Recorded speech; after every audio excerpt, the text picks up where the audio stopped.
Ready? Pledge. I pledge allegiance to the flag of the United States of America and to the republic for which it stands, one nation, under God, indivisible, with liberty and justice for all. All right, we'll let the roll call reflect that all members are present. And I have just two board chair comments tonight. So we ended the March meeting with a closed session for superintendent evaluation. So we had Mr. Lem, Sandlow, Ms. Hagan, Superintendent Weirkamp Herman, and then directors Boyd, Hackett, Holm, Andrews, and myself in that meeting. And Christine presented on the two goals that we have her working on, and the board provided her mid-year feedback, and both goals are right on track. So we're excited to see where they end up. And then the second comment is, again, we have just over $15,000 in donations this month again. So a big thank you to all who continue to support our students. So that's all I have. Does somebody want to move the agenda? I'll make a motion. All right, Director Holm, thank you. Second that. Director Trout, thank you. Any discussion? All in favor? Aye. Opposed? All right, motion carries. Appreciation, recognition, and presentations. I think that's us. Yeah. Chair Hofstad, members of the board, Superintendent Dr. Weirkamp Herman, Caleb Arnson, Activities Director. Tonight we have our Yes Club advisor and 3 of their members and officers, correct? I'm here to give a little preview of what they do and what Yes Club is all about. I believe there is a video, and then we can have some questions afterwards. Hello, my name is Maya Garrett, and I'm the chairman. I'm Cody Uniac, and I'm the president. I'm Chihuahua County Secretary, I'm Nala, and I'm the reporter. We are the 2025 Growth and Yes Club officers, and this is our team. 2025 Growth and Yes Club is the 42 members who meet on a monthly basis. In these monthly meetings, the officers will go over an agenda and look at activities, events, and projects happening that month. This meeting ranges from 30 to 45 minutes. We often also have speakers who present information about the projects and activities that we will be doing. These meetings provide great opportunities for members to practice their active listening skills, public speaking, and communication skills, along with having a little fun and learn something new. Another large past project is the installation of 4 drinking fountains in our school, including a fountain and a bottle filler. This project was made in order to reduce the number of bottles being thrown away each year and improve public knowledge on the amount of waste we produce. There are also some new projects. One is that we're recycling each month to maintain it.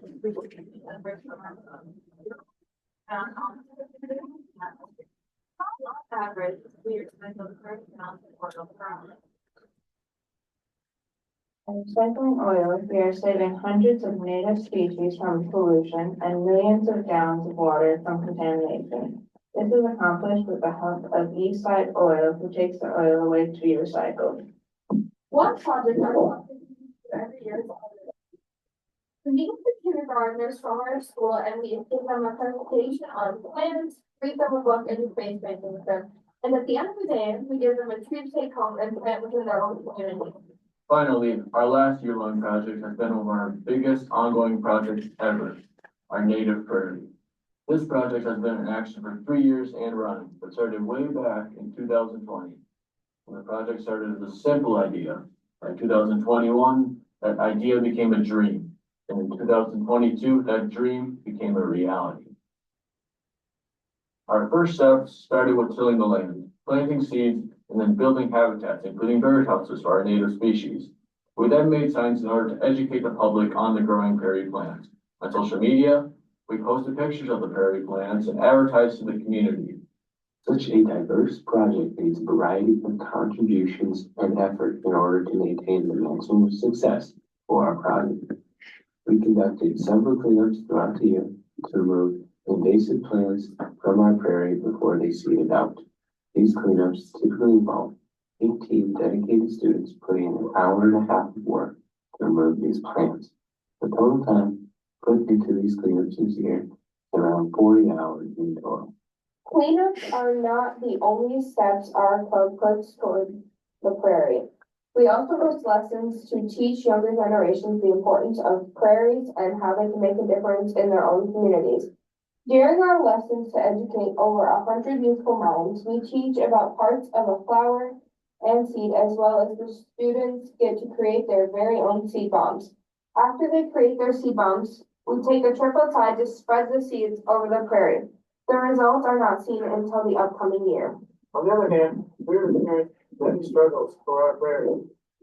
These struggles are living in germination, unpredictable weather patterns, dry soil, relocation due to adult rain, and restrictions on prescribed growth in the spring. All of these have been factors that have reduced my germination and slowed our prairie progress. In order to face these challenges, we brought in experts like Peter Borg and Deanna Martin. He gave us some wonderful, innovative tips on how to help our prairie. We've seen amazing results and have got a lot of good support. Can't wait to see how our prairie will look next year. Focus this year is a clean energy charging station. The first step we took for this, we wrote out a proposal for the school board. So in the February meeting, they were able to approve it for us and we could start working on our project. The second step is we asked the janitors if we could be able to install the panels on the roof. We talked to them and they were willing and eager to put the panels on the roof. The panel will be installed on the roof of the school and have wires run down inside the school that will connect to the inverter and battery. Janitors will also be capping off existing outlets in order to disallow the use of conventional power like coal and natural gas, which will eventually help our environment. The first step was to research the capabilities of our solar panel and learn from a community expert. The expert we brought in on March 21st was Heidi from Clean Energy Resource Team. She talked about the benefits and location of our panels. She showed us the awesome website called MN Solar Apps. This showed us the amount of sun our panel will get for each month. After we learned about the benefits of our project, and we will post them on Instagram and Facebook to educate the community about our project. Step 4 was to decide what solar kit we wanted to install. Our choice was a 200-watt solar panel with a 600-watt inverter, a 40-amp controller, and a 12V100 amp-hour battery, all of which combined together to power our station. The fifth step is to fund the project. The solar kit costs around $500 plus the pay for janitors to install the panel. The way we are funding this project is working on a grant from Minnesota Power, and we will also be asking the local fire department and Lions Club. In order to ask these groups for funding, we will also educate them on the benefits of the project. The sixth step to be done is to host an open shop on April 9th to build the box that we installed beneath the existing shelf that will host the battery, inverter, and controller. This shop will allow club members to get hands-on and will make for a fast completion of the project. The last step will be to install it before the end of the 2025 school year. We will also be installing a banner above the station to serve as a reminder and a beacon of renewable energy. Our club is very excited about this project and willing to do whatever it takes to see it through before the year is up. Some of the benefits of this project will be to provide 200 watts of total solar capacity, which allows the system to generate 8 to 1200 watt hours per day, depending on the weather and the season. This 800 to 1200 watt hours is enough to charge 4 to 6 laptops or 10 to 15 smartphones per day. Over the years, this station could generate approximately 300 to 400 kilowatt hours. And with an average electricity cost of 13 cents per kilowatt hour, this would save our school around $40 to $50 annually. And over 10 years, that would be $400 to $500 saved in electricity with no ongoing fuel cost. If this station produces 400 kilowatt hours annually, it prevents roughly 617 pounds of CO2 emissions each year. Over a decade, that's nearly 3 tons of CO2 emissions avoided, which is the equivalent of driving a car 7,000 miles or planting 70 trees. This station will serve as a hands-on and visible example of renewable energy in action, giving students the daily exposure to sustainable practices while promoting interest in clean energy technology. All of this contributes to our club's SMART goal better the community and environment. To do this by providing 5 advocates and demonstrations each month.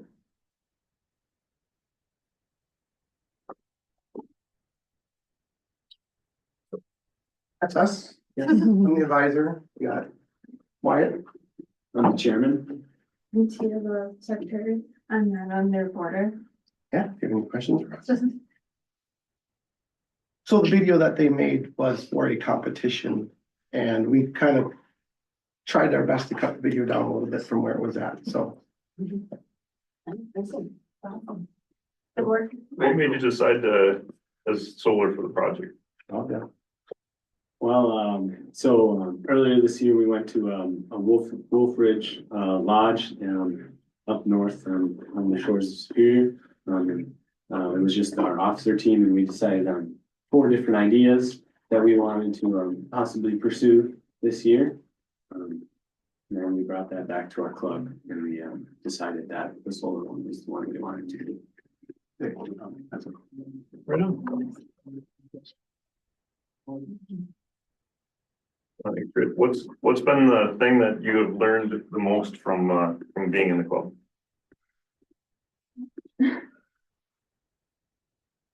Personally, I've learned just quite a lot of little bits of information about, you know, how well now with our solar project, we've learned a lot about solar in the last couple months here, and then a little bit more about the prairie and how that affects our ecosystem a little bit too.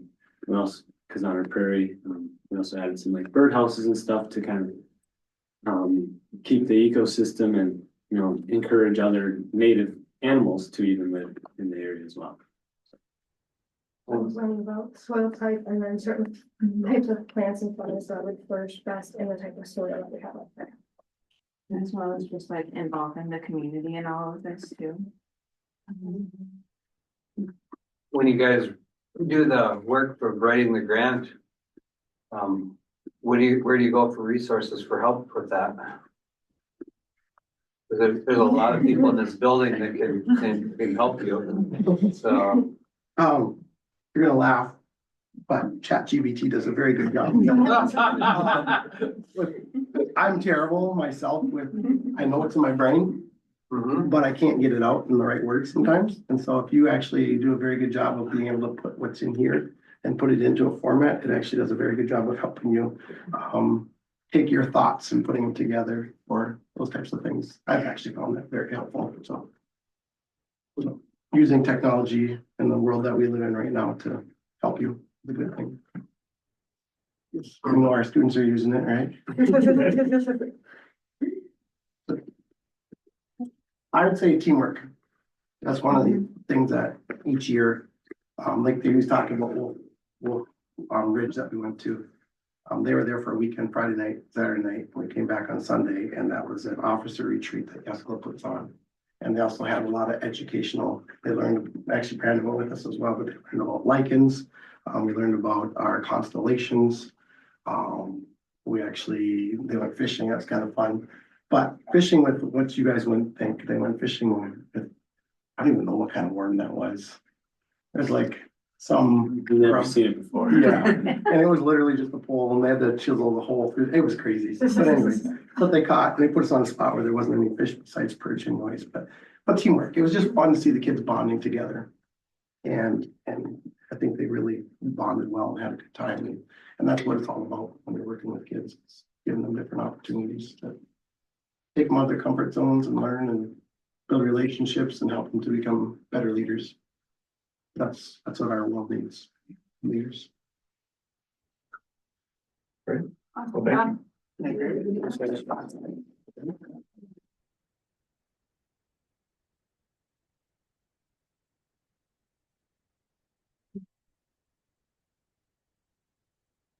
That's it for presentations, correct? Yeah, okay. Recognition of citizens for input purposes. Anybody? All right. So reports, board committee reports, what did finance get to do this month? You guys meet in between the last meeting and this meeting? Oh, I didn't think so. Okay. That's right. That'll go really quick then. And the same thing with policy, mid-state, we're about 85% done with the goals for our executive director for the year. Really pushing the staff to, with their tenure plans. So that's been very, very informative for both them and us as to all the different things they have to think about for finance. So, and I think we have some good goals that'll help set us up to make all the districts, see a lot more transparency in what's going on and be able to, anticipate some things. So that's really it from mid-state. Superintendent report. So I don't have a lot, just that the legislature has gone into their holiday session, so they're off right now for the next week. Right now, the governor has put forward for us to keep the unemployment held harmless, put some money onto that, so it'd be okay. Compensatory, we rework it so we'd stay pretty much hold harmless in that area. Decreasing, however, transportation, through special education transportation to 95% covered versus 100% covered. The Senate gave a 0 target and a reduction for the next biennium out. They also are proposing to take away the inflationary piece that we finally got in, which we've been working for 20 years to get. They put in to remove that, not for FY26 because they've already given that number, but moving forward. And then the House has been pretty good to us. They haven't come to agreement yet, but they were ones wanting to add some dollars to education, K-12 education to help us. So they haven't done any of the work yet as a group, all three. So they're supposed to be done, I think it's May 19th or something like that. So it's very possible that they'll go into a special session, which I always said is not so special because they do about every other year. But if they can't finish by May 19th, they'll have to call a special session because they have to have a balanced budget figured out by June 30th. So I don't have a lot of information. We're very cautious. One thing also the governor did was his plan would be to change how literacy aid is given. And we are one of the districts that would get penalized for it. So I do appreciate other superintendents advocating as well to show them the cost differences on who the winners are and who the losers are. We would be a loser in that case. So as I learn more, I'll just keep letting you know. And just so you keep on your radar, we have concerts coming up here soon at all levels. And if you can come to those, please do. They're quite talented children. They're fun to watch. So that's all I have, unless you have questions. Oh, I can add just one other update for mid-state too. We're still working through their FY26 budget. We've gotten one. It looked better than what we had figured it to be. So we're circling back as superintendent groups with Lisa and Deanne to talk through those a little bit more because I don't think it's going to come in as well as what they were first showing on their initial budget. And I don't want us to be out on that bill again. So we'll just keep working through that. All right, anything for Christine? All right, business manager report. Was Heidi able to get on? I am here. Can you hear me? We can, thank you. All right. I am presenting the updated treasurer's report for fiscal year 2025, April budget update. Enrollment has remained steady, around 927 students. We revised the budget to include 918 students, so we will see the benefits of a few students over that budgeted number. The enrollment history graph shown there for reference. And then we're looking at the general fund revenues for month end February 2025. Overall on track as a percentage of the overall revised budget at about 56.8%. Similar to fiscal year 2023. State aids are on track as compared to the prior year. Federal is ahead of the prior year, behind the fiscal year 2023. That has to do with our title funds and our draws that I process monthly. property taxes are on budget, and local fees, which includes fees that we collect for students participating in activities and athletics, gate receipts for those that attend activities and athletics, and our interest revenue is ahead of budget with about 100, almost 100% of that budget line item collected. So it's likely that we will see an increase over what we had budgeted in those local fees at the end of the fiscal year. Expenditures in the general fund month end February 2025, overall on track as a percentage of the budget at 57.8% as compared to the prior years. Again, on track within 1 to 3% variance, and I'll talk a little bit about specifics. So the salaries and wages are slightly under budget as we continue to track slightly under budget. Purchase services are on track with the budget. This includes our property insurance that has been paid in full since July of the fiscal year, LTFM, long-term facilities maintenance repairs, and maintenance projects are all complete for this fiscal year, and the Mid-State Special Education Services and PSEO costs continue to be paid monthly. Supplies are on track. Capital is on track with what was approved in the budget. We purchased a bus. We had planned technology purchases and curriculum purchases, and the other categories also on track as it's a reclassification of chargebacks at the end of the fiscal year. I did want to, well, before I get into the next slide on just some general fund fiscal year 26 assumptions that I did prepare and share with the finance committee this last time we met. Any questions on current month general fund revenues or expense?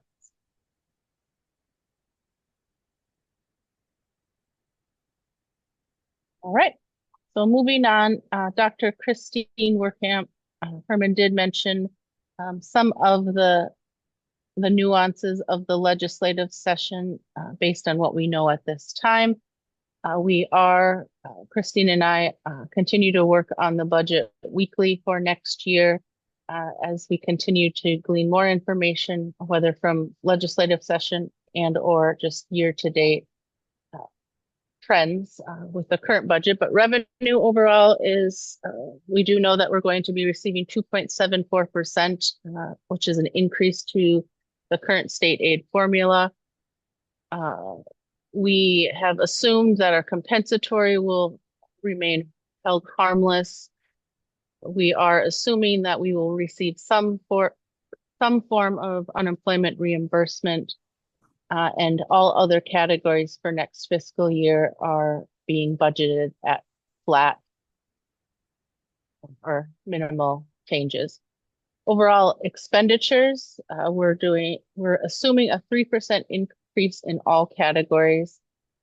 The next fiscal year will be a gap year for curriculum, which can be a high dollar amount expense given in any given year, depending on the curriculum rotation, but next year is a gap year. And we are planning for minimal capital and LTFM projects next year, given the unknowns of where legislation will end up. Overall, based on the work that Christine and I have done in partnership with our administrative team, is that our unassigned fund balance projection for next fiscal year, based on what we know at this time, is up about 16.6%, which is an increase from what we're projecting this fiscal year's unassigned fund balance to be, which is about 16%. Any questions on the monthly updates and or the general fund revenue and or expenditure fiscal year 26 assumptions? I have a question, Heidi. You said that the they're gonna increase the formula to 2.74% for the revenue. What's the current? Oh gosh, now you're gonna test me. $7,281 per pupil, adjusted pupil unit is this fiscal year. So 2.74% on that amount is okay. 274 times 7281. It's about $199 per adjusted pupil unit, which results in about a $7,480 per pupil formula. Thank you. You're welcome. Anybody else? All right. Thank you, Heidi. You're welcome. I'm gonna jump off and join another board meeting, but I will be back for the closed session. Sounds good. Thank you. Principal report.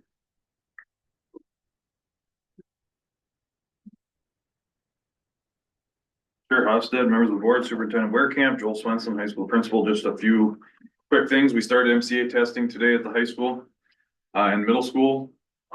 We will be doing that for about the next 4 weeks. Our MCAs are embedded into the classroom. So walking in the old days, you had 60 kids sitting in long chairs in the gym for 3-4 hours at a time. And now they're scheduled right into the classroom in the subject in which they are taking the test. So by and large, for most part of the day, other than not a lot of announcements going on during the testing, you don't even notice that they're going on.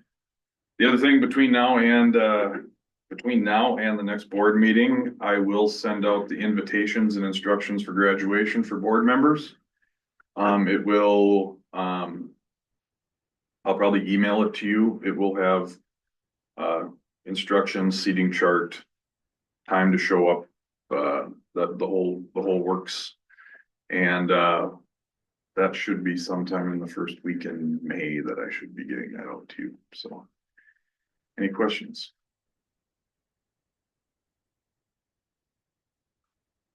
Thank you. Thank you.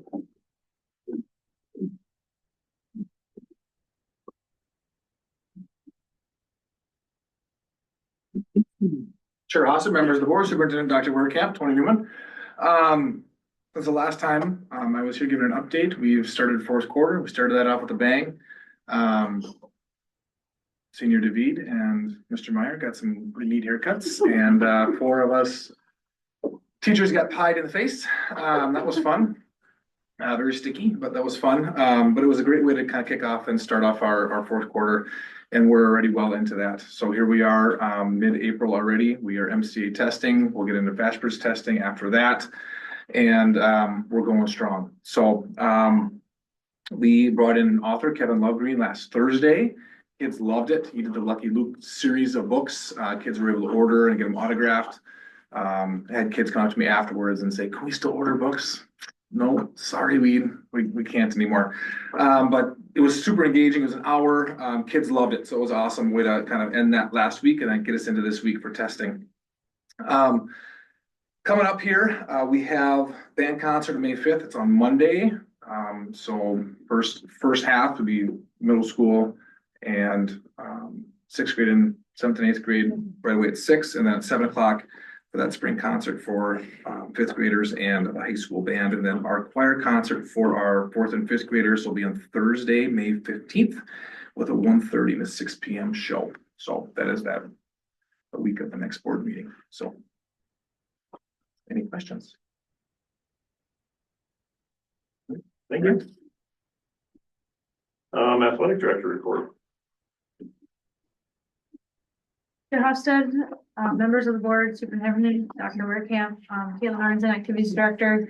Spring sports are off and running. As you can see, that we got a little chilly game of baseball outside. Softball's over in Paynesville. So I think by the end of this week, all of our sports will have just about an opportunity to get to their events and have a competition. I think girls golf was supposed to have a meet today. their golf course wasn't ready for us to go. So, that's exciting.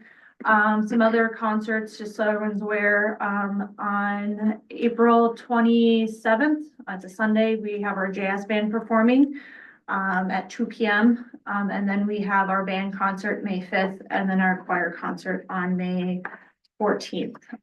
So those are some of the highlights. And our band and choir have done very well with their solos and large group ensembles. I think our choir solo participants go this Wednesday. So things are going. And jazz band got 39 out of 40. Yes, 39 out of 40 on their rating. So that's The best. really, yeah, it's really hard to get that close to a 40. So super excited for them. Any questions? Thank you.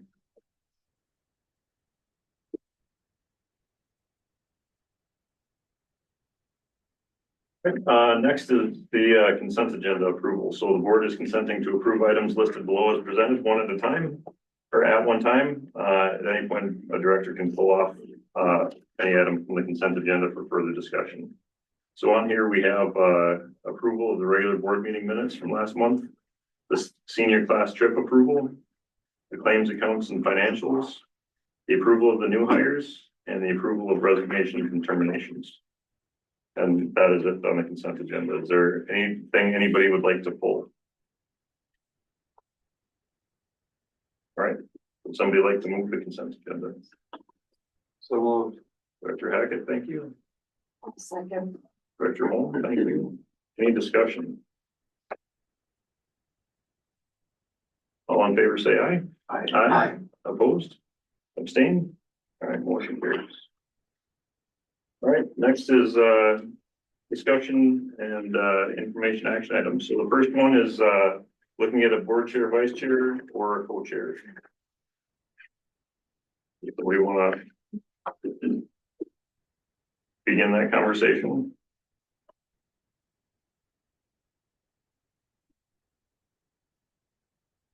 Last time we talked about it, was it just the $400, did you say? Yeah, something like that, about an hour and a half, or maybe 2 hours of it. To have them draw The resolution.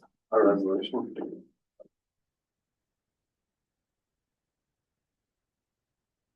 We did that, we just go with 2 co-chairs and then not have a vice chair, I assume, That's right? how they do it in Anoka. Mhm.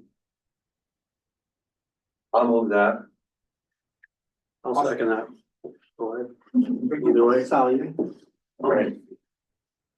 Motion by Director Hackett for co-chairs. Yeah, co-chairs with no vice chair. Okay. Second by Director Boyd. I'd like to discuss it some. Yep. So if we're gonna have them draw it up, we should look more than just this current board, like, you know, if in the future it happens, there'd be co-chairs, but if not, then there'd be a chair vice chair situation. Just so, I mean, is that what everybody else would? I mean, that's what I would, and instead of having to have co-chairs all the time, we could, I mean. Yeah, right, if you go back. You could go back, or it would just, because it's a 6-person board, it could happen again. It wouldn't be a waste of time and money if it would be helpful again, but just so we don't strap a future board to having to. Hey, can you imagine to get nobody else that wants to be a chair, so well, somebody else has to run, I just don't want to strap a future board to something that, just so that both possibilities are there, that's. So one thing I will check on is diplomas have already been printed. And so it's the chair, clerk, superintendent, principal have to sign those. So I would assume we can just have one person do half and the other do the other half, but I'll just verify for sure, just to make sure we don't do something we're not supposed to on diplomas. Well, if it really, I mean, if it really mattered, you could, Have both signatures and just put click. or I suppose if you approve it, don't, then we couldn't just leave it as is. So I'll just double check with them. I'm sure they'll figure it out. Technically, we probably could because it would go into effect with the approval of the resolution. True, so you could just sign them right now and then. And then, that's what I'm saying. Yeah. He's like, Yeah. We're Let's do that, then I don't have to ask him a question for Yeah. research and cost us money. We're sorry, kids, you don't get a good moment. That's not bad. 2 Or months. it's not valid, or somehow we make a mistake and it's not valid.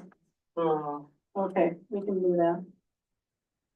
Yeah, that makes it easier. Law of unintended consequences. I just thought Does about that that work since you asked there? about the resolution thing. All right, any other discussion?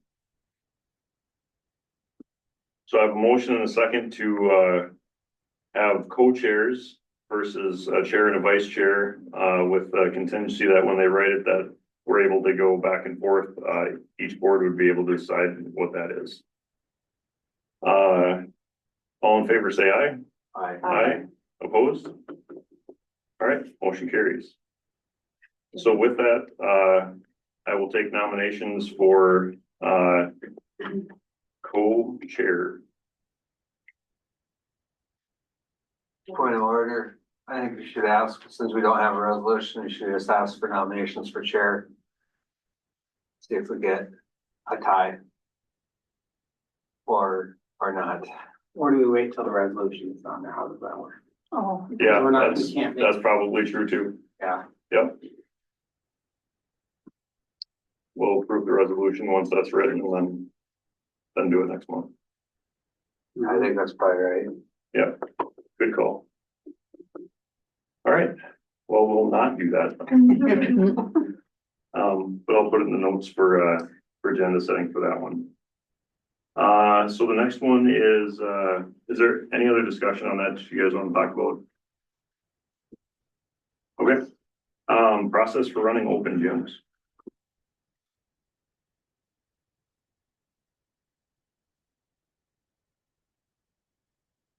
Chair Hofstad, members of the board, Superintendent Dr. Bertram Herman, Kaylin Arnzen, and Amy Kruger. So a couple of things around open gym, and especially as it pertains to the Minnesota State High School League requirements. Open gyms must be open to anyone, especially if they're on Sundays, because the State High School League actually does not allow any Sunday events during their competition year, which starts the 2nd of August and goes till the first week in June when the summer waiver starts. So kids aren't supposed to have contact with coaches, especially on Sundays. So if it is an open gym, it has to be a non-coach running it. And these cannot be mandated. They cannot mandate athletes to attend these or have an effect on placement or playing time. So they're completely optional. And then the other side of it is coaches cannot provide any instruction during open gyms. Exception during the summer waiver, which typically runs from the first week of June until the first week of August. And again, this is just state high school league rule. Especially say like I'm a basketball coach and it's in April, I can say, hey, we're gonna get together as a team and practice. That would actually be a Minnesota State High School League bylaw violation, which we could get fined and other punishments for it. So there's some rules around the state high school league. So once somebody, basically we follow the process for the district facility use, for anybody who was requesting to use space here at the school. All of those go through community ed and follow board policy 902, which was just updated this year. We spent many meetings going over this policy, and actually not so much the policy, but the addendum. So if you want to click on the addendum, because that kind of guides the work of this. If you scroll down, keep going all the way, keep going. Right here. So this is kind of the bread and butter of what both Sherry and myself do. So typically, Sherry Bishop is the youth sports coordinator, so a lot of these go through her. But if you're in, we have to determine when somebody is asking to use a facility, where do they fit? So class 1 is that top priority with no charge. Those are all Royalton Public School activities, school-related organizations, and anything community education. So if once they fit there, then we need to have those activities under the direct supervision of a district employee. And we're able to allow them to use that without any cost. But they must fill out like the facility use request, or basically through ARUX, there's a request that they fill out. If they don't fit into class 1, we go down to class 2. This is our second priority. And so when I say priority, it's like who bumps who if there were 2 people who wanted the same time. We possibly could charge for fees for equipment. And basically these are organized in-district civic groups, political party meetings, religious church youth groups, open meetings of tax-supported agencies, non-religious school district, nonprofit youth group meetings, youth sports groups, and charitable group meetings. They again must fill out a facility use request through ARUX. Have the nonprofit, if they are a nonprofit, have that 501c3 status, proof of that. And then they must employ a district facility supervisor and other staff. So there might be, depending on what it might be, there might be somebody who has to run the speaker system, that kind of thing. And so we have to determine who's all needed at that and what they're wanting to use. For this, they must provide a $1 million certificate of liability insurance, and have the school listed as that with that aggregate piece. And then the third priority goes to all other groups, and all the same things apply as group 2. In order to figure out if they're in district or not, the definition from the board given to us was that 30% of the participants must currently be enrolled in Royalton Public Schools, and that's how we could determine what's in district and what moves to third priority. Any questions? I have a couple. So I have just been approached by a couple parents who, I guess, just had a concern, like they're authorized supervisors, like of a few of our activities or coaches. And I guess maybe they aren't running it as like an open gym, but if they say they want to go in with their child and a few friends, you know, in the district. And they have access to the school because of being a coach, like why they can't do that. As an employee, we don't get to use, I mean, everything, all employees go through the district use policy. So everything goes under this. So if an employee wants to use space, all of them go through the same process. So if FFA wants to use the kitchen or the cafetorium or any of those things, they're all going through either Caitlin or myself between activities and community ed. Okay.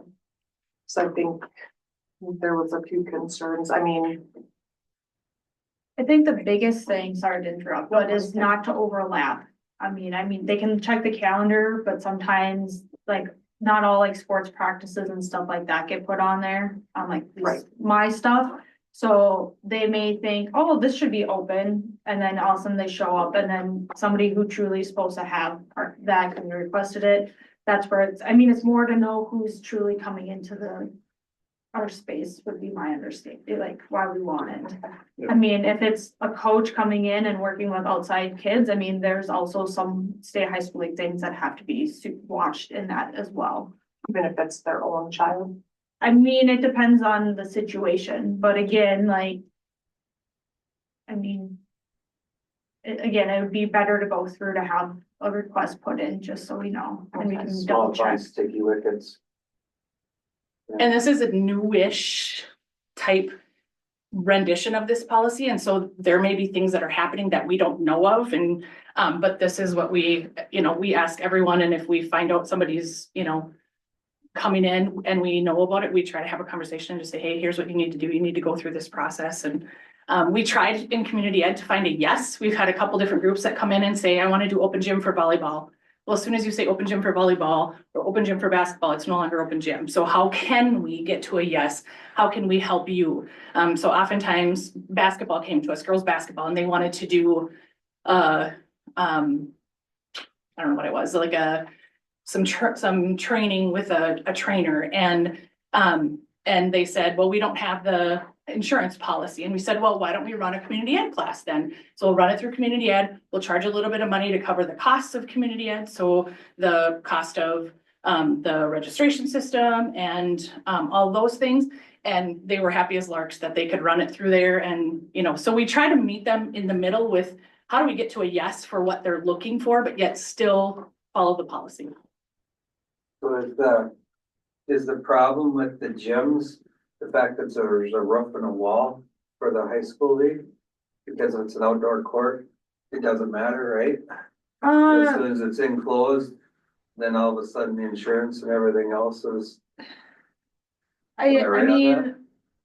I guess as far as the state high school league, there are certain rules that coaches have to abide by, so. The coaches, but I mean, as far as unsupervised or supervised, is as soon as it's, because the kids can go and play on the field, out in the ball field, right? And that's where it gets tricky is because, I mean, unless we're going to gate off everything and. Yeah, I know. And so that's where it being inside, it gets a little, I mean, there's a little bit more potential for things getting damaged.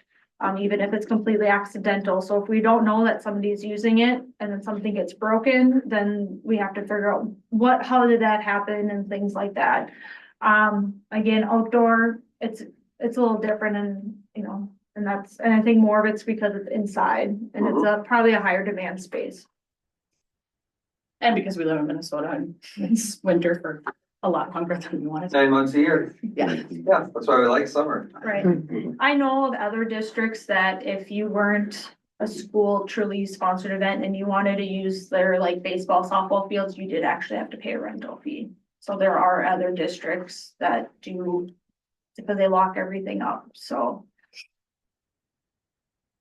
Yeah, I can say, because we had it for about 9 months, I think, in policy. It was a long time. We talked about it for forever and ever. One of the things that we wanted to do as we talked about this was, the definition of open gym is that it's open to everybody and that everybody can come and do anything at the gym. And that wasn't happening between a lot of different places. Like a coach would say, hey, I'm gonna open the gym up and we'll do open gym for this. But only their players or whoever got to know about it. And the other part, like what you were talking about earlier, was a coach bringing their kid in to do it. They still only have access because they're a coach. So that really, they can only be a coach and not a parent at that point, bringing their kid in to do it. So we wanted to make sure that our policy said, let's not do that because we don't want to look even like we have something like that going on. And that was kind of the driving force between setting those things up and making sure that all of them went through ARUCs and through the community ed or the activities. So do we have a process with open gym now? Do we have something set up if there's gym time available? Is there a way to open it up and advertise that and say, hey? Every Sunday we have open gym and it's advertised. From this time to this time, okay. Yep. And I don't know how long, I mean, I'm not sure what Sherry's got going on for how long that will go, like during the summer, I don't think we will have it, but it has been ever since since we finished this policy. Yep. I don't remember when that was, but then we started with open gym, just having it every Sunday and having supervisors through us that. Yep. And that was the biggest part is if community ed does it, then it's totally easy. We can put it out on Facebook and all the other places that people see it. And then we can get more people to do it and hopefully more people to come in and say, I'll run it. So.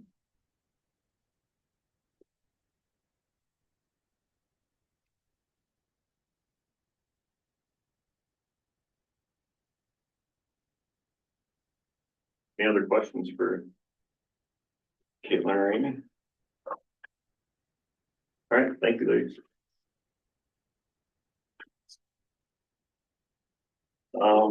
And PSEO discussions.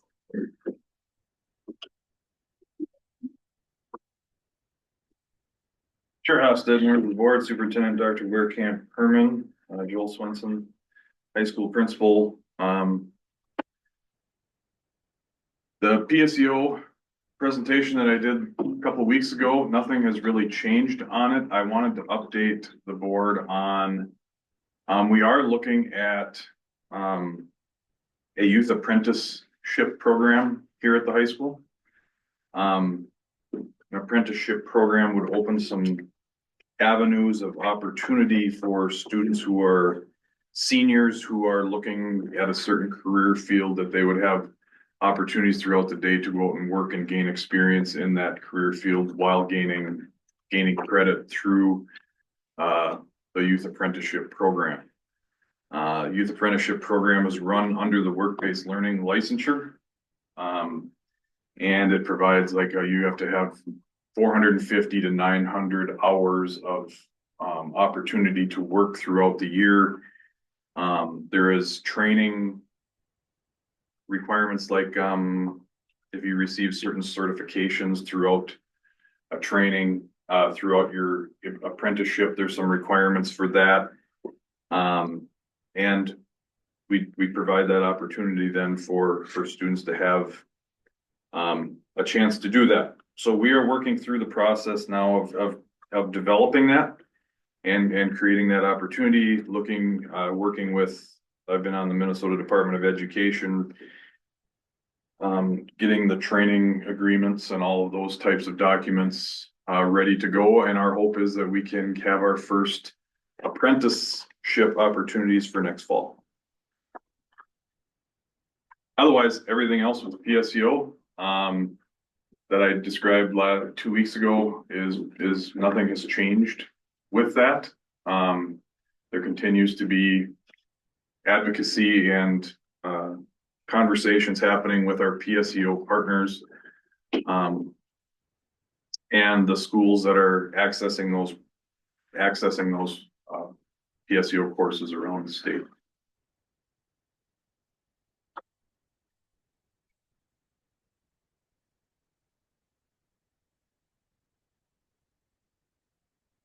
So with that apprenticeship, as you're talking about the licensures and things like that, would that be a school responsibility to pay for that, like we pay for PSEO, like we pay for that class for that, even whatever they get out of it? No, it wouldn't. The cost to us would just simply be, we already have a work-based learning program, which is designed more for maybe shorter term job opportunities, work opportunities. The apprenticeship would be a little more intensive, a little more longer term for the student, but it would be run very similar and underneath the umbrella of work-based learning. We'd basically just create another avenue for a different group of students. So when you say 450 hours at a minimum, is that year long, or is that just? 450 to 900 or longer. Yeah, so if it's a semester apprenticeship, I believe it's 450. If it's a year long, it has to be 900 hours or longer. It's like 2 hours a day, then minimum. And so we would be working it out for a senior to be able to possibly have up to a half a day of opportunity where they come schedule their classes in the morning for what they need for graduation, and then be able to run the apprenticeship in the afternoons. So then, do they have to have their credits in order to do this, or They have do to you be- try to fit a credit into a? Yeah, they're gonna have to make sure that they're typically in your senior year, if you've done what you need to be doing, you have English 12 and civics are the two remaining grad requirements left. Now, some students might have to take an econ class or personal finance, or maybe they didn't get in one of their art class, their fine arts credits, or maybe they have a remaining FIED credit to take. They just have to make sure that they're accounting for that. And doesn't mean that it disqualifies them. It just means that they would have to make sure that if they're with us for 2 periods, they're gonna have, or 4 periods, 1, 2, 5, and 6, so they can access the internship or the apprenticeship in the second half of the day, that they have to make sure that they're taking care of those grad requirements in our scheduled classes. So this youth apprenticeship program, these kids currently that we have here can't access anything like this under the work-based learning? They can't leave to go to a job, or? They can we have work-based learning where they have that opportunity, but that starts at it's 1 period a day. And there's some different requirements with the advisor visiting on the jobs visits, site visits and things like this. The apprenticeship is a little more open. We will rely closer on the industry partner to work with us to create that experience for the kid, for the student.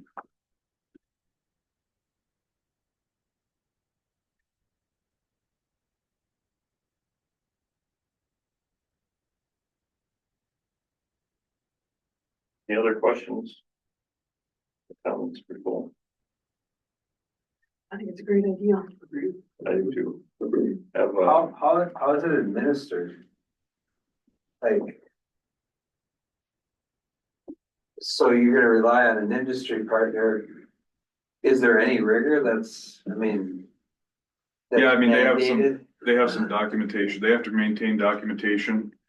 They have to maintain like a work slips and things like that for us throughout the requirement. There's some reporting just on like, I'm not exactly sure why that would be important, but like the students are looking for like, what is, you know, if they started at a certain rate, is there opportunities for advancement and is there, you know, those types of things, but they have to document their certifications and training. I think there's 120 hours of training throughout the internship that they're supposed to collect. But it really is, and then the goal would be long-term is that every time we develop an industry partner, that 5 years later. Access for somebody else. Right, that the next, that they're kind of blazing a pathway. So it's gonna be kind of a pilot. The first year is I am looking for, and I have a few ideas of some industry partners where I can sit down with them and say, what works and what doesn't work with this thing? What do I need to fix? How do I need to communicate that fix with the people who are coming next? Yeah, because you're gonna have some guinea pigs at first, right? Yes, yes, it will definitely be a pilot project, but I believe that we will make it work and I think we'll make it to be a good opportunity for our students. And other schools do something similar, right? Yep, this is an approved program. It's called the Youth Apprenticeship Program through the Minnesota Department of Ed. It's the same as what our work-based learning is now. This is just another wing of that program. we should talk about diesel mechanic and IT. IT. I have some openings there. I have a feeling there's gonna be some opportunities for openings. Yep. Through this program, so. Oh, that's great. All right, thank you. Student discipline discussion. That's me. Would like to, give some information on high school discipline with some questions that came up regarding high school discipline. This is a chart of high school discipline from September 1st through April 1st. The super tall building on the left is cell phones. This is just grades 9 through 12. The other tall buildings that you see over on the far right side are unexcused absences, tardies, skipping detention, which students who get detention and have jobs sometimes don't show up for the detention and then they get the next consequence, which is a half day of in-school suspension. Skipping class, skipping classes. So a lot of attendance related. So this is just a chart. I could run this. I present this to PBIS as we go throughout the year to check out trends. If you want to go to the next slide, this is middle school. It looks different. Do not be the 241 cell phone violations made some of the other buildings look smaller, but at the middle school, cell phones are still our number one, but instead of 241, I believe the number is 50 on that chart. Unexcused absences are the second most. Behavior language. You get some more of those disruptive behaviors at the middle school level. What qualifies as unexcused absent? Skipping. Yeah. Not coming to school and not having anyone present a note or a call to us, and we get a surprisingly amount of those. Thankfully, I have parents who, they'll call in and it's like, they overslept and they're unexcused. And, mark them unexcused, I'm not excusing their absence. And we have some that just never make contact with us when they're gone, they're not making contact, so that goes down as an unexcused absence. Some of the middle school discipline that you see there, a little more disruptive in nature, which is not totally uncommon for middle school kids. We're teaching them how to grow into adults. If you want to go to the next slide. So, as of April 1st, there were 704 total incidents at the high school, of which 338 were given lunch detention, detention, in-school suspension, or out-of-school suspension. That equals 48% of all discipline incidents were given one of those those are the top tier discipline responses that we have in the arsenal. When you take out of the 704 incidents, 241 are cell phone violations, and 51 were notifications for things like, we use the discipline letter and for broken Chromebooks. It gets counted in the data, but when David has a Chromebook that comes in and we send notification home, we just type it into, that way we can track them over time to see when students are having Chromebook issues, plagiarism, cheating, which is not a detention or that kind of level event, is documented in the discipline tracker. Computer use violations, if they're using the internet or doing something they shouldn't be in school. Property misuse, which is most of the time the discipline code we use for gaming. When students are playing games in class when they shouldn't be on their computer, surfing the net, those types of things. When you take out the 241 cell phone violations and the 51 notifications, 82% of the remaining infractions are given one of the top tier discipline incidents or discipline responses listed above. So 4 out of 5 discipline incidences are getting hit with lunch detention, detention, in school or out of school suspension. I think that's higher than it should be. And so we need to take a look at that. When you look at the number of incidents, the things that we see, 10 out of the 704 incidents, this is just 9 through 12, 1.4% was bullying, harassment, chemical use, or fighting. We had 1.4% for those. If you take out the attendance and cell phone violations, account for 59% of all high school discipline. And if you take attendance, cell phone, and then those computer things, the gaming stuff, was 66.6% of all discipline incidents fall into those 3 categories. If you go to the next one, middle school, 434 incidents. 55% of the 55% were given lunch detention, ISS, or OSS. There were 50 cell phone violations, 84 notifications for academic or computer related issues. Gaming at the middle school is a bigger deal than it is at the high school. Minecraft is a popular thing with middle schoolers. When you take out the 50 and the 84, 80.3% of the remaining infractions are given a lunch detention, in school or out of school suspension. A little bit higher percentage at the middle school with the bullying, harassment, chemical use, and fighting. They're either not as good at hiding it. They are more out front with it, more expressive in their behavior. 10.1% of those, 10.1% of the remaining discipline incidents that we have of all incidents at the middle school fall into one of those 4 categories.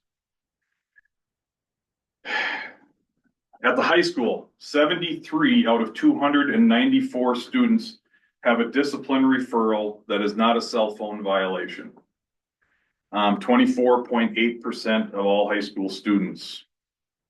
We had 57 students who had 0 to 5 referrals, 6 to 10 referrals equaled 9 students, and 10 plus referrals for discipline between September, the beginning of school, and April 1st was 7 students. At the middle school, 55 out of 208 students have a discipline referral that's not a cell phone violation, which equals 26.4%. 0 to 5 equaled 43. You can see the vast majority of those students are in between 0 and 5 referrals. 6 to 10 referrals was the same at 9, and 10 plus referrals was at 4. A majority of the 10 plus referrals at the high school are chronic attendance issues. Students who have missed, who are truant to have missed 10, 15, 20 days of school.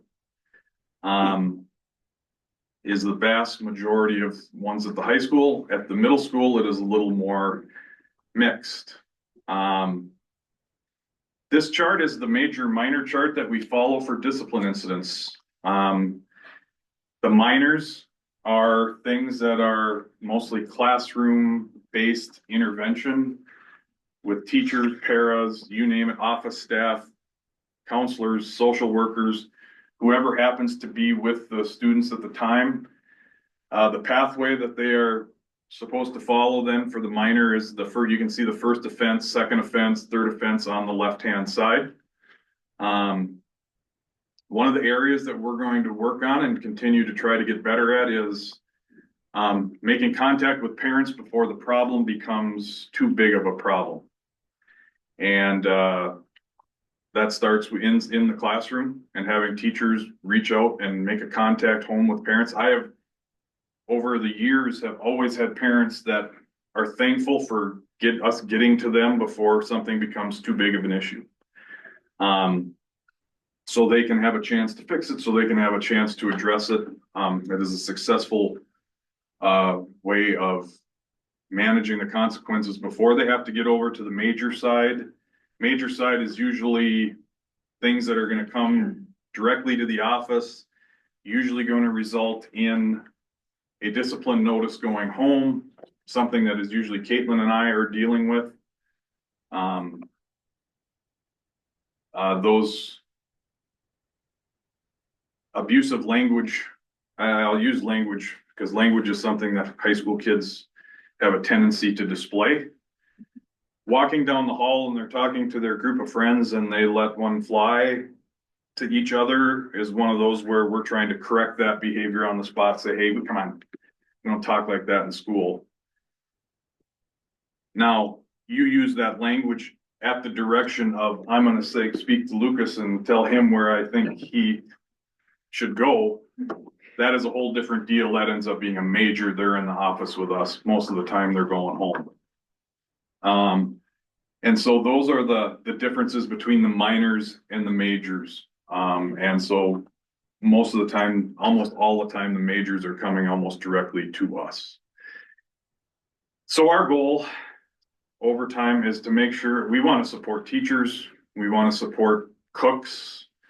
The cooks have done a tremendous job with PBIS this year of building relationships with kids. They have really, a few years ago, we had some interesting relationships between kitchen staff and the kids, and that has, through their adoption of PBIS and really celebrating the kids and building relationships with them, it's one of the strongest relationships in the building. I love seeing our kids. If you counted the number of kids that say thank you when the lunch ladies give them their tray. The Lions Club did vision testing here a few weeks ago, and yesterday at the Lions Club meeting, I did not put them up to this. I didn't even notice it. I was running the computer for the vision testing. The Lions Club made the report that it was amazing to see how many of our kids said thank you for having their vision tested. So we have really good kids in Royalton. That doesn't mean that we don't have kids that struggle and that need help. We continue to work with them. We continue to try to build better decision-making in them. We are looking at a Character Strong program in middle school. Character Strong is kind of a, SEL is kind of a dangerous word today, but it is a character building program that you go through with kids in different avenues of growing up. And so we are looking at implementing that into the middle school for next year. We have done whole training Catalyst this year. Catalyst is a nonverbal classroom management program that teachers can use the strategies to bring their classes back on task, minimize distraction, get kids back in the learning zone. And so we have not only, we did a large group training in November, but we also have the coaches, our coach coming into the building and providing individual coaching for teachers in their classrooms to help them further develop and refine the Catalyst strategies. The Catalyst training at teacher input was one of the most valuable trainings that they've had in school. So we're constantly looking for ways to do this better. I'm the first one to admit there's probably times where a kid deserves something and it should have went that way. And Caitlin and I have discussed those, and we are always trying to do the best for the kid, the school, and make sure that we, number one, don't quit on kids, and number two, that we continue to try to address the behavior and then get them back on track and try to right the ship. I am excited by the fact that there are countless examples of students who really struggled in middle school, who find their footing as they get into early high school and upper high school, and they would have been the kids in the 10+ category, and by the time they get to high school, maybe they have one or two. They're not going to be perfect, but they have one or two, maybe three discipline notices for the year. And I think we have a very good success rate with that. One of the things I think we do maybe need to work on is maybe middle school is a turbulent time for kids, and finding a way to help teachers help kids navigate through those challenges. I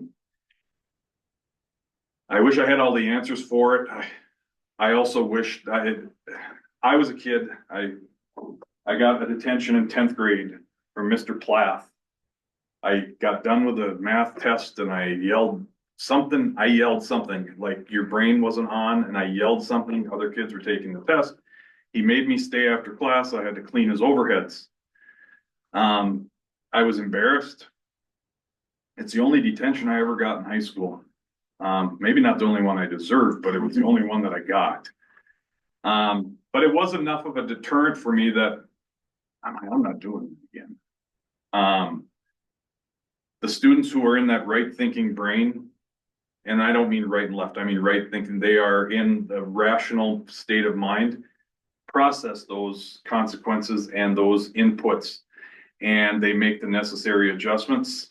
Students who are in fight, flight, or freeze aren't necessarily responding to punishment the same way as I did, or as another student who's in that right frame of mind. They don't process that discipline the same way. And so we're trying to always find ways to deal with the discipline and try to get kids back on track, minimize the amount of time they're out of class. Try to, reason with them on, and sometimes it works and sometimes it doesn't. And so, but we continue to try to work with all those students as often as we can. We spend, looking at, we've had 1,100 disciplines, which is right on pace for what we usually end the year somewhere between 1,300 and 1,400 discipline incidents for the year. We are doing the best we can to make sure that we address it. And if there are I'm open to finding ways to open new avenues to do things better, connect kids up with resources, find things that work to keep kids on track and making positive progress in school. Is there another slide? Oh, thank you.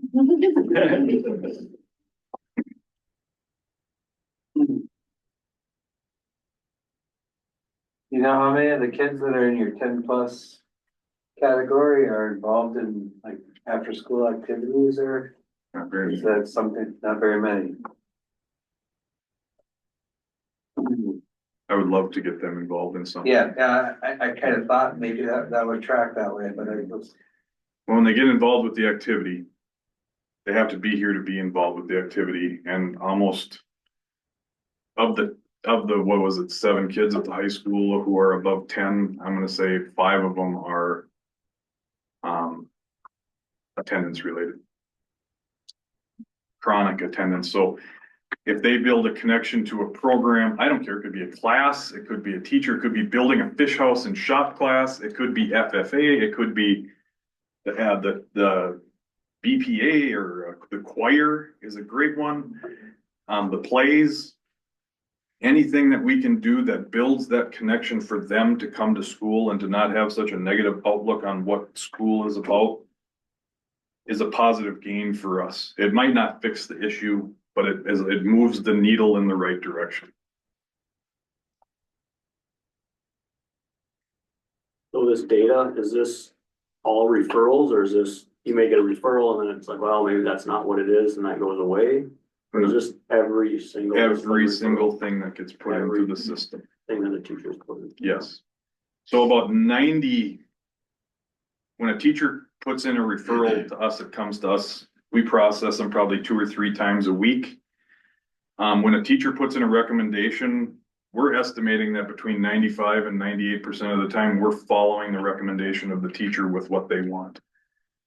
Once in a while, we have to upgrade. If I say to you what you said, what I said to you, and you recommend that I get a lunch detention for that, there's sometimes we upgrade it.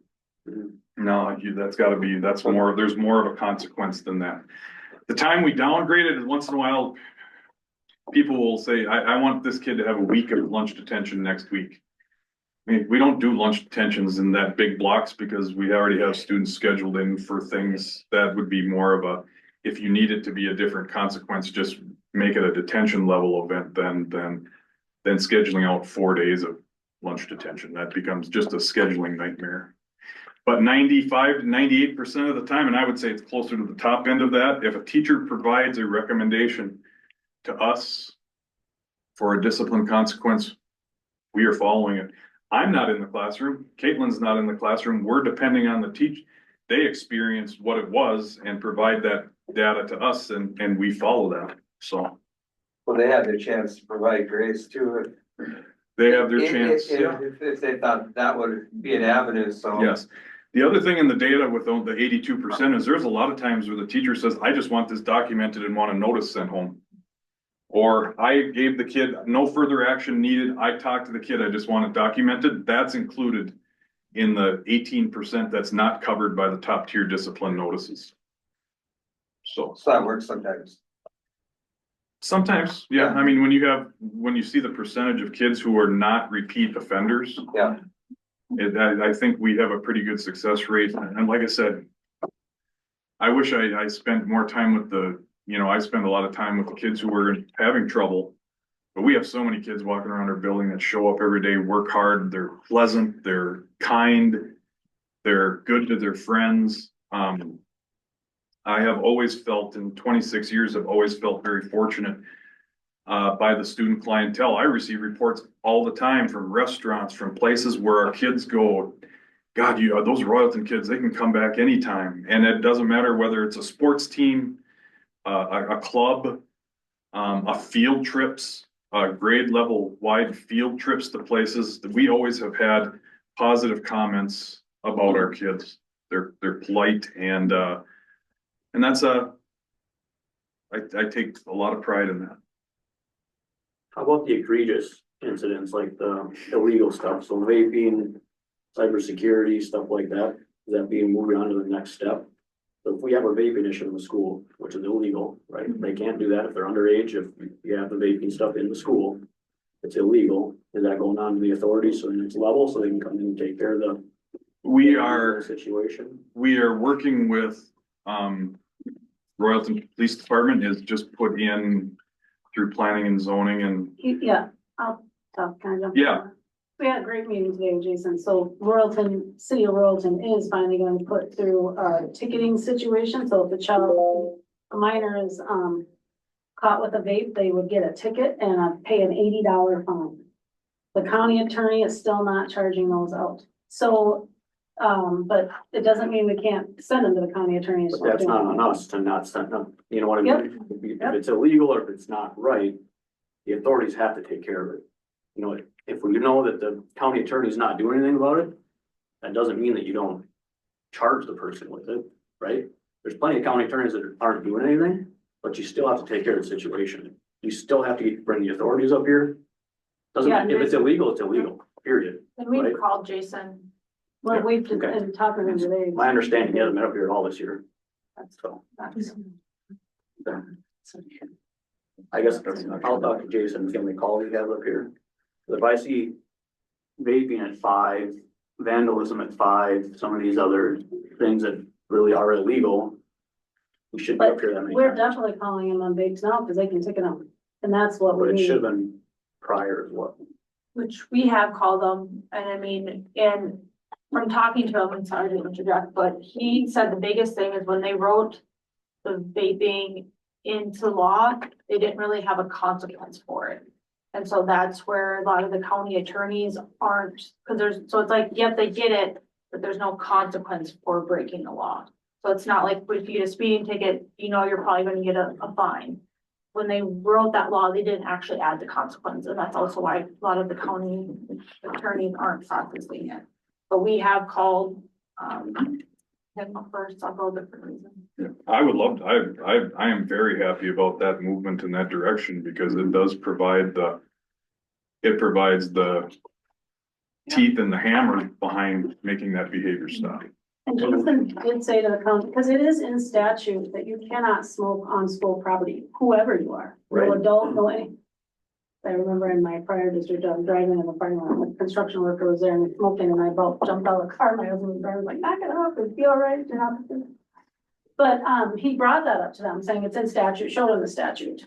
Or told him it, whatever, and so he said, that's against the law, you know, so there is a law there that's different even from, but he hasn't. The county attorney didn't say anything at that point, or that I know of. And then as far as like progression for discipline, if we've got students that are, it's egregious, right? They've got 15, 20 different incidents or more or whatever it is, what are we doing to stop that? Because we don't want to leave any one child behind. I understand that, but if we're taking a child that's got multiple incidents for bad things, either vaping or fighting or whatever it is, vandalism, and we keep putting that child back in with the kids because we don't want to leave that one child behind. We're leaving a whole class of 26 behind because this guy could be taking away a lot of time from these teachers to deal with the situation. And I know there's some teachers that don't feel like they have the backing from administration because they bring these situations to administration and administration says, well, there's nothing we can do. We've called the parents don't care. There's nothing we can't prove that this student did this. And now the teacher's like, I saw that student do that. And now you're telling me that we can't prove it? When I'm telling you right now, it did happen. What are we doing with that? We can't be putting these kids back in these rooms with the other 26 or 25 kids or whatever it is, because we don't want to leave one behind. Because when we do that, we're leaving 26 kids behind. And that's a problem. So what are we doing in those situations? That's my issue, the egregious situations. What are we doing to fix it? Well, we have very few egregious situations. We have disruptive situations. You have to be very careful about excluding kids from the educational setting. Like expulsion is not on the table as an option for us for disruptive behavior. It is not an option. We contacted the attorneys for the Principals Association, he was like, don't even think about it. It's a $10,000 to $15,000 expense for expulsion. Not that you're saying expulsion, you're not saying that, but Right, it can be done. It needs to be done. If we've got students here that were expelled from other schools and we just let them run wild, yeah, that's a problem. I would challenge the input and the feedback that we have students that are the chronically egregious are very, very few and far between, and we are doing our best with them, but they are not a very large population of students at all. Right, but you still have to deal with them, even if it's small, you still have to deal with them. You know what I mean? And I can assure you, they are being dealt with. It might not. We are very careful to make sure that we protect the school district and protect ourselves from making sure that we don't make wrong decisions and get ourselves in trouble by, not providing due process to the students in the event of those incidents. But I think that's where our discipline flow chart, if you want to bring it back up, needs to be fixed. I've looked at other schools and I mean, you look at Sauk Rapids, you can expel a kid. If this is out there and everybody knows it's there, it can be done and it should be done. And our little flow chart there is not nearly good enough. Because if you advertise what Sauk Rapids has, you can expel a child. So to be scared about getting rid of somebody because you don't know what's going to happen, I've talked about this before. We shouldn't be scared because we don't know what's going to happen. If you have a discipline action like this, you know what's going to happen.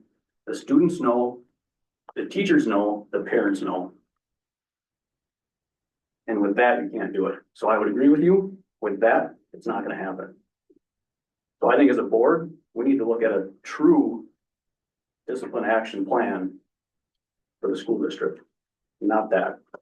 Because that, in my opinion, you're right. I'd be afraid to expel somebody looking at that. So that's where I stand. I don't know where the rest of the board stands, but something needs to be done. When you have parents and teachers reaching out to board members, saying there's a problem with discipline, something needs to be done.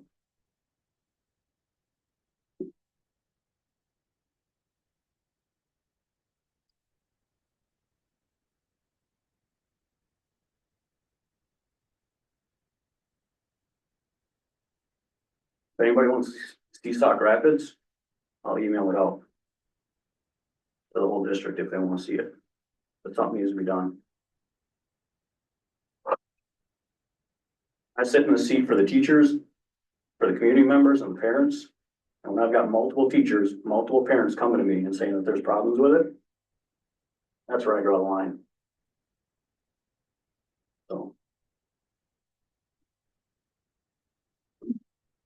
And, I think with, like Lucas said, as a board to sit down, I think in the heat of the moment too, for like a teacher or Joel or Caitlin, you know, to like decide, is that a minor offense today? I'm really ticked off, so it's a major offense today. You know, I think some clarification maybe, and I don't know, like, you know, how many parents do you hear count to 3 nowadays? Like, just like 3 offenses. I don't care what, you know, whether it's minor or major. To me, an offense is an offense. You know the rules at school. These are the rules. After 3, you know, maybe just talk, you know, as a board deciding like, so it was out there, so parents are aware. I mean, we all know we have lots of parents who don't care, but yeah, you're taking away from so many of the other kids when you're dealing with these kids over and over. So I agree, it's probably something that we have to talk about. Yeah, I don't know that that's necessarily board work. Do that, but I think, you know, kind of framing the policy saying that this is the limit that we're ready to go, and then they can make it to go within that, I think would make sense. Maybe that, Well, we have policy 506 that's heavily legislated. Yep. So we have to follow, so we have to, the parent has to have an opportunity to fight back on it, you know, you've read the policy, I'm sure, but it's big. But we do have to follow that. And like Ryan said, maybe something that's just outlined, so then we could, whether we put it in the handbook or put it, you know. I mean, I understand we don't discipline like Joel and Caitlin do, but you know, something that they could even go by, cause I'm sure you get stuck in an instance. That it's hard. You know, to always make those decisions. Whereas if it was just like, this is our policy and this is what we do, you know? So you always have kids, like you said, that, you know, they maybe don't have support at home, but time after time after time, the teachers are frustrated with it and everyone's frustrated with it, that's too.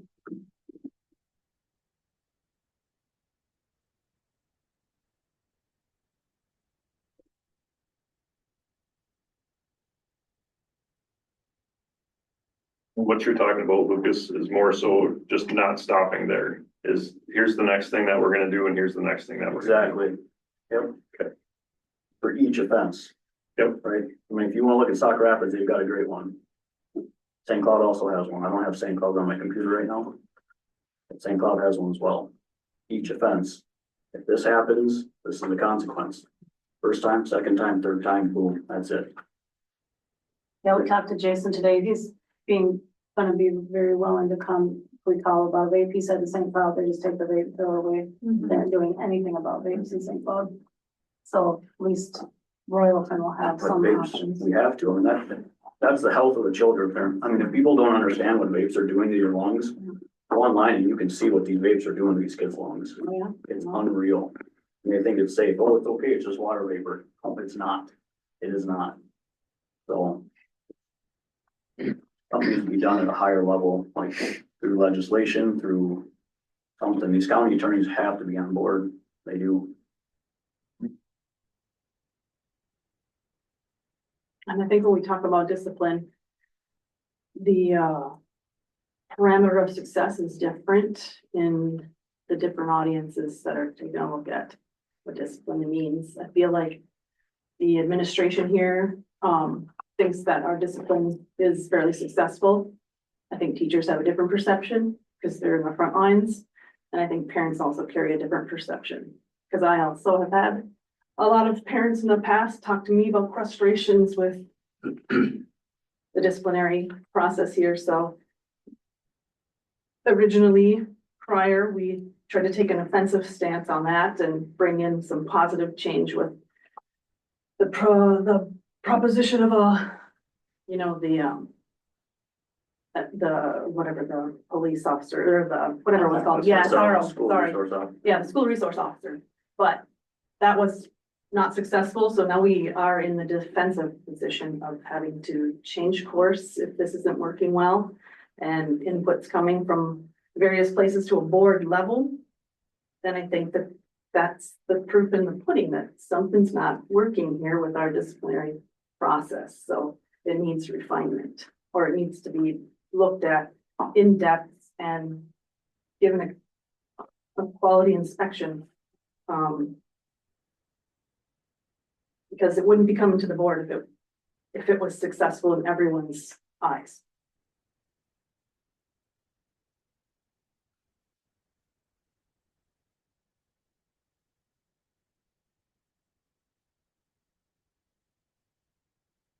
If you remember correctly, SRO was voted down for this school year. I want to get it back on the agenda to talk about bring people in. We'll go through the whole thing again for next year. Because I do think to have a person in here, it would be huge. It would, the kids, a lot of those egregious things would go away. We would have another role model in the district. It's a partnership between the city and the school. And it's not stepped on anybody's toes. They're here to help. And if we use the program the way it should be used, the way it's used at multiple districts across the state. I think it can only benefit the kids. We went through this last year. And we said, we don't need it because we don't know what it's gonna do. We turned it down because we didn't know. Well, now we know it's, what we're doing still isn't working. So. I'm 100% transparent. That's the direction I would like to go. To get that back on the agenda, and I know we've got the support from St. Cloud to come up and talk to us again. And we can bring other people in from other areas if we want. We've got a police chief in town that set up an SRO program in Foley and did a great job with it. He's willing to help out again. So I only see positives with it.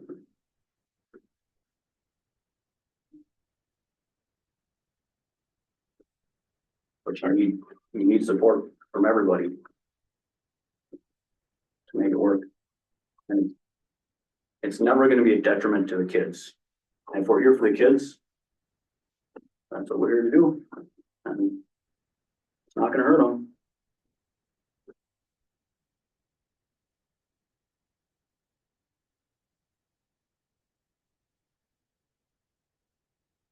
Right, anything else for Joel? All right, thank you. I have that note for agenda. Thank you. World Strip Robotics team. Website, members of the board, Superintendent Dr. Werkamp, Caitlin Arnzen again. We had a middle school robotics team, the Bex, earn a bid to go to Worlds. We had a team go last year, great experience for them. This other team would like to go. Because it's Worlds and we don't necessarily have a comparable to other activities, we kind of initially said after last year that the district would be willing to cover more every other year type thing, just to keep in line with our other activities. So on there, from talking to their advisor today, I believe one family is planning on flying. The advisor would need to drive a van down with their robotic materials and his son would go with them. And then another participant would ride with, and then another parent would actually be going to have another driver, just to make sure they can get back, especially on the way back, so they wouldn't have to stop. So the breakdown of the cost of it is up there. Most of it is coming from their student activity account.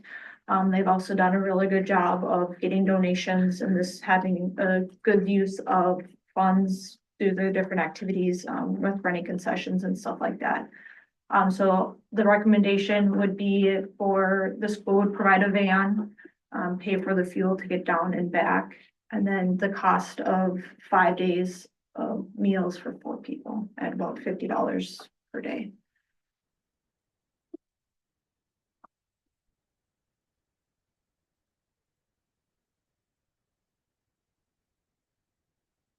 And they've already brought in some donations and stuff to offset. Like most of their stuff, I believe with their donations is pretty much offset, so. I think that what the board would want to consider, in the event we'd have a robotics, most other groups don't have an Worlds, the state. You might, and that's about it. So is this something? BPA would be close. That'd be the closest one, yeah. Or FFA, but normally it's not every year. No, it's The not. other side is that robotics also has a national event as well. So they have a national and a world and a state, they have more levels. So it's fine, but just so you know, are you comfortable with, if they were to go every single year and this were to become an annual thing, would you be okay with that, knowing that other groups don't? If we were to approve it and it comes to us aboard next year, is it then a past practice? No, you'd still approve it. It's an Okay. expense, so you'd still approve it every single year. You So don't you have could look to, at it again. yeah. Yep, for sure. So is that like what we normally like somewhat cover for other like things that they would go to the state? So typically for state, if whatever transportation get down there, if it is overnight, we have covered hotels. And then we give them a per diem or the meals, which is that $50 is what we give our state participants. And I think that's what we did last year was all that plus the rooms. I think And we this- did the rooms, This year, we're so, not doing the rooms. right, and just because of it, you know, again, being a little bit more expensive.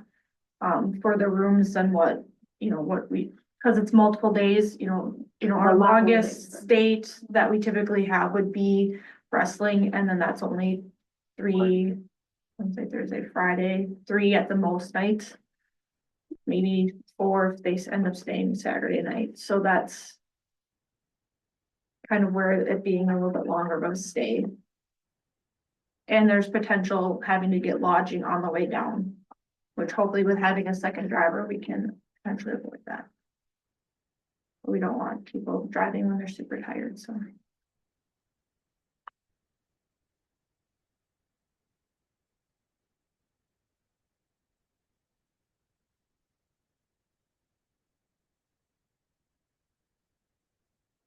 I'll make the motion to, approve that district recommendation of providing the van, the fuel and the per diem. I'll second that.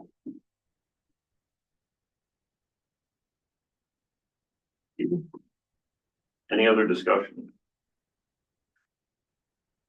Just as a point of discussion, they use a school van for their other competitions. I drove them to the state competition because just once, but otherwise, most of their competitions are on Saturdays, so parents just drive themselves. An advisor or coach brings the stuff. That would bring it more into the realm of the other sports than,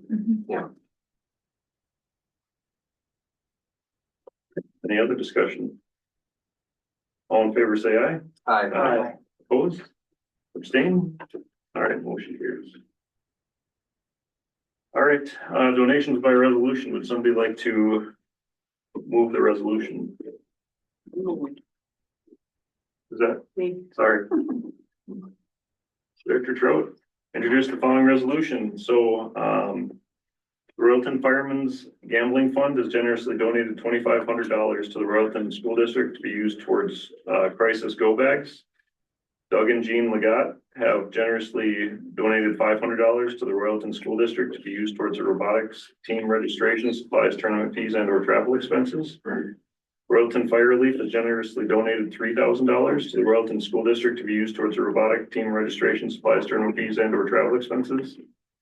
The Royalton American Legion has generously donated $1,000 to the Royalton School District to be used towards the robotics team registration, supplies, tournament fees, and or travel expenses. Medtronic has generously donated $2,500 to the Royalton School District to be used towards the band program. Subway and Rice has generously donated $50 to the Royalton School District to be used towards the robotics program. Cyber Grants, on behalf of the Charities Aid Foundation of America, has generously donated $100 to the Royalton School District to be used towards unspecified district needs.